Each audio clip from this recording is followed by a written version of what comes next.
The Queen made her final journey from Scotland today. Her coffin was driven through the streets of London to Buckingham Palace, with tens of thousands of people lining up to watch and cheer as the city prepares for her funeral. Al Sweeney reports. People lined the streets of London despite the September rain to see the Queen's coffin go by, throwing flowers, applauding, and singing "God Save the Queen." Earlier, the Queen's daughter, Princess Anne, accompanied the coffin on one of the last legs of the journey, as a Royal Air Force transport carried the coffin home from Scotland, where more than 30,000 people filed through Edinburgh's St. Giles Cathedral to pay their respects. Many more waited outside and lined the streets to witness this historic moment. We'll remember this day for the rest of our life. Yes, sad but lovely. Miss her terribly, I think. Everybody will, I think. And we're just very proud to have been here.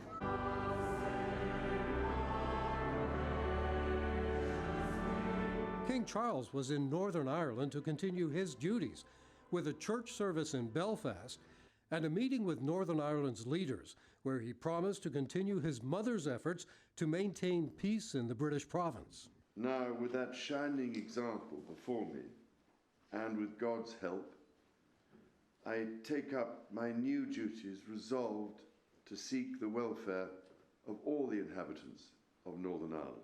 As the Queen's coffin headed home to London, waiting for her in among the floral tributes were Paddington bears and marmalade sandwiches, a response to her 70th Jubilee appearance with the cartoon bear, where she revealed that she stashed her marmalade sandwiches in her purse.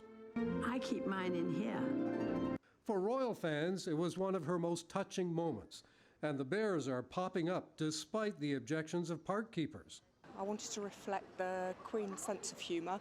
Always thought that was magical, and the way she interacted with people. One message said, "A marmalade sandwich awaits you in heaven, Your Majesty. Rest in peace." The Queen's coffin will remain in Buckingham Palace for the night. Tomorrow, a horse-drawn carriage will carry the coffin, with the King and the royal family walking behind, through London to the Houses of Parliament, where the public will be able to view the coffin leading up to the funeral on Monday. Al Sweeney, CHCH News.